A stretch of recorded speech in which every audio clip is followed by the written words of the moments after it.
Hey guys, welcome back to John's Firearms 705 life hacks and do-yourself items. Today we're stepping away from the firearms videos and we are stepping into the kitchen.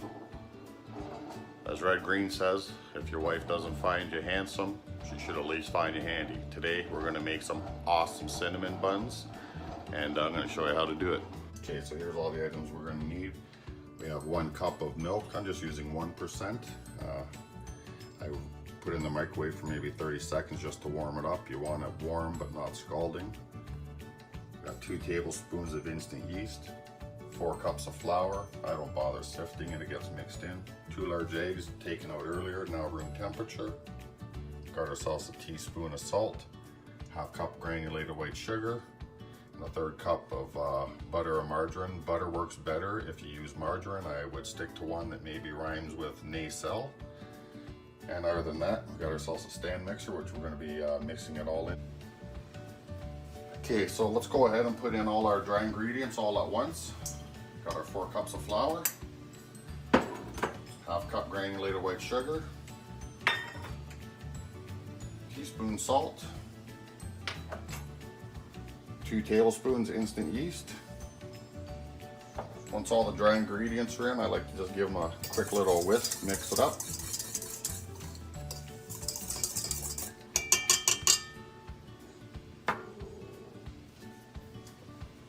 Okay, now we can go ahead and put in our wet ingredients. We'll start out with the margarine. Put that all in there. I'm sure there's an easier way to do this, but I am a man in the kitchen doing the best I can with what I have. Okay, we'll take our eggs.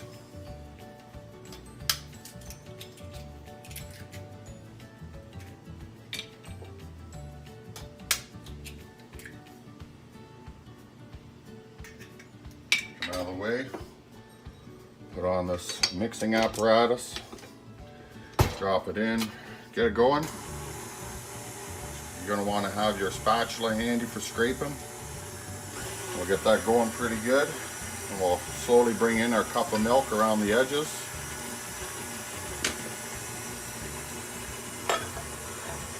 Good to go.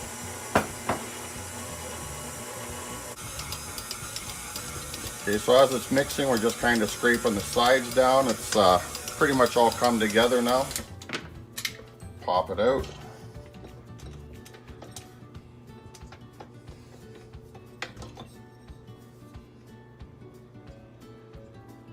Now it looks a little chunky right now. It's not overly mixed, and that's fine, because we're going to knead it a little bit here on a floured surface, so just to incorporate all the ingredients together. Scrape it down, pull it off.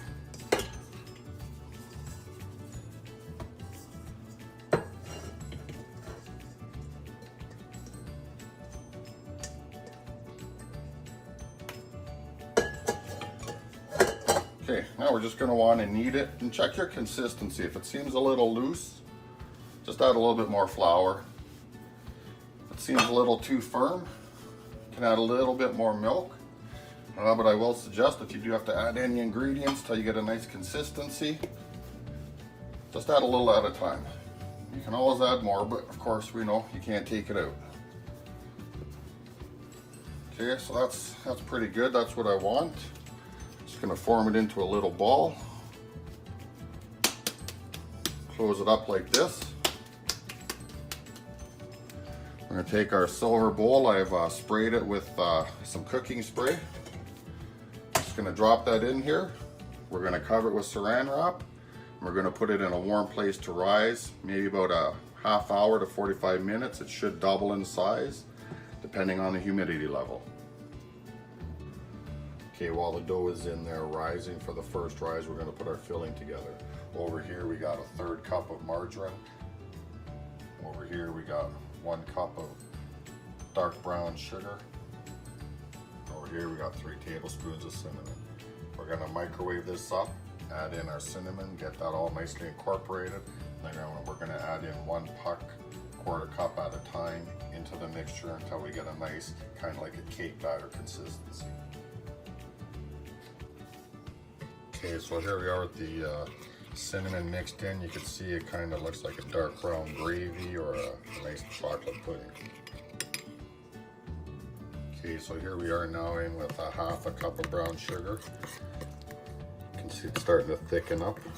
So let's go ahead and add another puck and see what we end up with. Okay, so here we are now with 3/4 of a cup. Still a little loose. So we'll go ahead and add the last bit in, stir it in, and it should be good. Okay, so there we are. We got our filling together. I know the camera doesn't really do it justice. It might not look all that appetizing, but I'm telling you, it sure smells good where I'm standing. And once we get the dough rolled out, we'll spread this out and go from there. The dough is now ready. You can see it has risen to at least twice its size, and you can even see the plastic has lifted up there from all the gases released by the yeast. We're ready to go. Now I use a piece of parchment paper here to roll it out on. I'll show you why after. It's just easier to move the log around after it's assembled and to make it all nice and smooth on the outside. So we're going to put our dough down here. We're going to roll it out into a rectangle, and we're going to try and get that rectangle about 12 by 16 inches, give or take. I mean, the size really depends on how much you want to roll it out. About a 1/4 inch thick, give or take. Okay, and once we get it all rolled out into our rectangle, we can go ahead and start spooning on our filling. Just spread it down. Use your spoon, move it around. And we're basically going to want to cover this whole area. So after we got it all rolled out, we put all of our filling on an even spread throughout the rectangle, paying special attention to the top edge up here, because of course, you know, that's going to be the center of your cinnamon roll, and that is the tastiest piece. If you're really in love with your wife, you'll probably give her that piece out of your cinnamon roll. Maybe not. Okay, let's roll this thing up and we'll show you why we got it on parchment paper. So I'll start getting a little edge rolling up. Just try and bring it forward. Try and keep it tight as you roll it.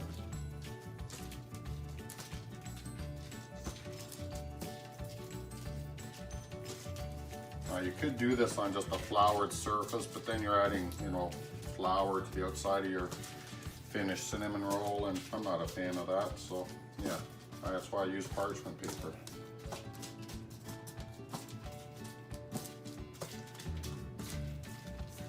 Okay. Now another great thing about this is I like to get that seam all nicely tight. So with the parchment paper, I grab the edges, roll it over, and just pinch this seam together. Go all the way around, strand all tucked in. Doesn't have to be pretty, it just needs to be stitched together. Okay, now we can just roll it back and forth a few times through the parchment.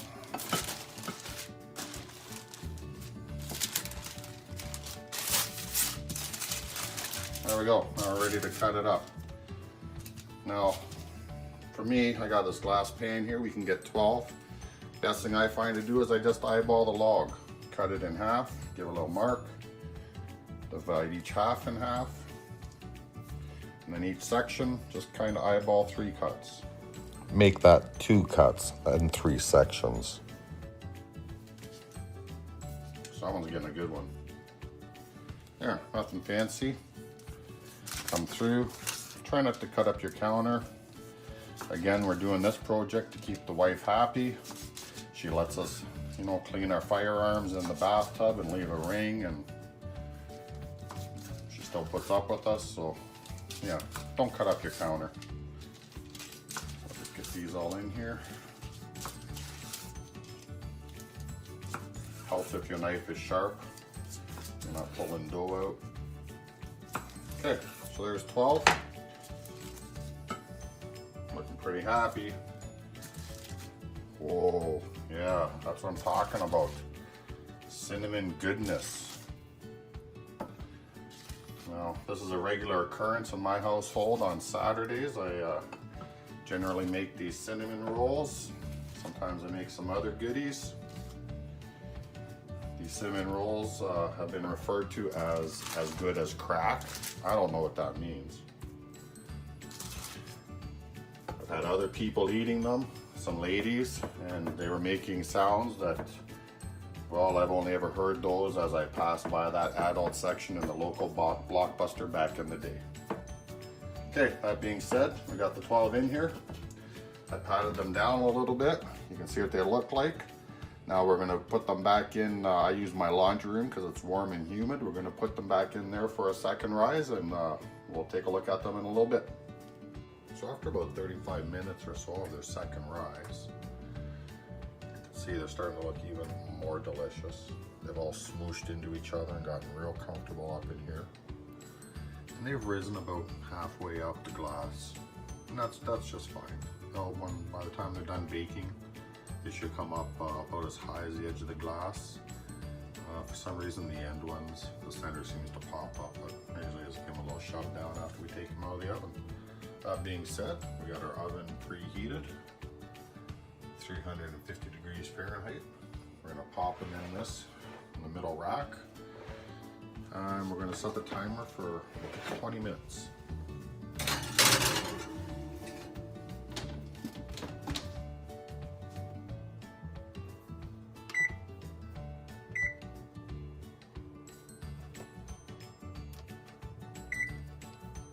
Okay, we'll come back and check on these periodically.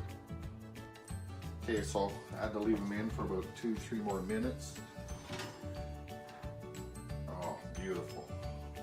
Now, being one of these glass dishes, you have to be careful how it cools off. They can crack, so I've always just put them on a couple things of cork, let it cool down for several hours, and it's been just fine.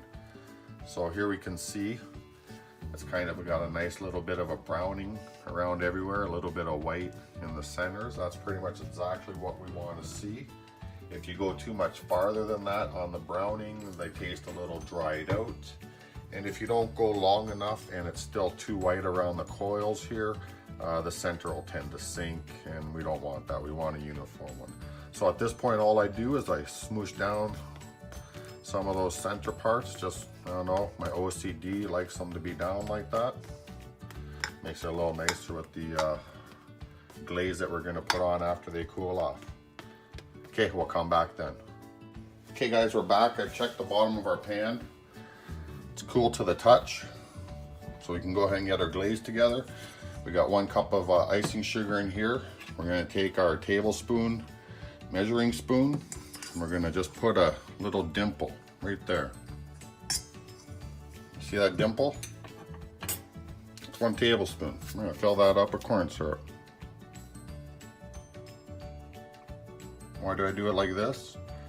Well, if you put corn syrup in that measuring spoon and then dump it out, well, you don't quite get everything you start with. Then we're gonna add a tablespoon of vanilla. Put that in there. Tablespoon of water. Be very careful that you don't do what I just did there and add extra. I'll say it a little bit less than a spoon. Okay, I'm just gonna take a fork, incorporate all these guys together.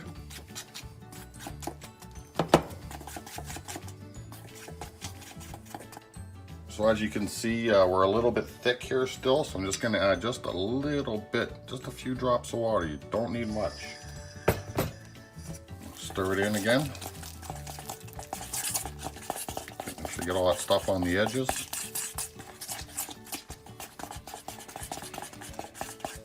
Still a little thick. A few more drops.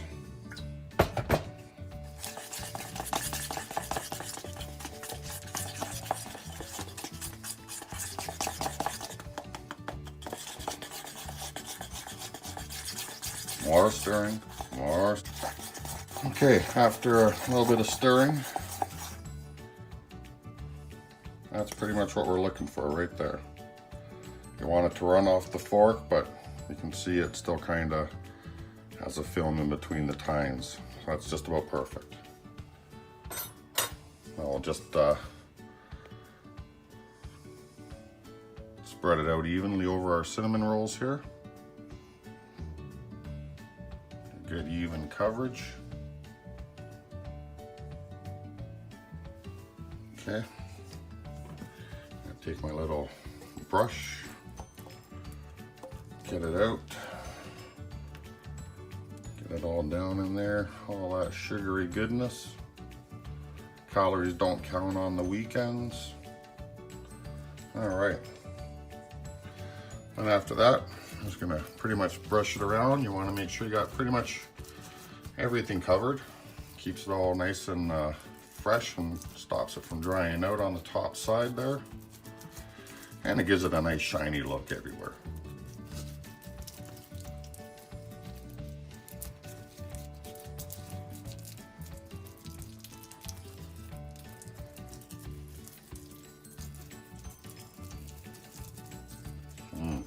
Oh, I can taste them already. I don't know about you, how much you like cinnamon buns. They are a favorite of mine. That's why I learned how to make them. And I don't know too much about being addicted and stuff, but I tell you one thing, I have a hard time eating just one of these at a time. Okay, my friends, that there is our completed cinnamon rolls. As you can see, they're looking pretty good. Oh, yes. In a little while after this is set up, I'm going to be enjoying them immensely. Peace out, have fun. If you like this video, hit the like button, hit the subscribe button. If you have suggestions on things you'd like to see me perhaps try and bake, hey, drop me a comment. All right, peace out, have fun.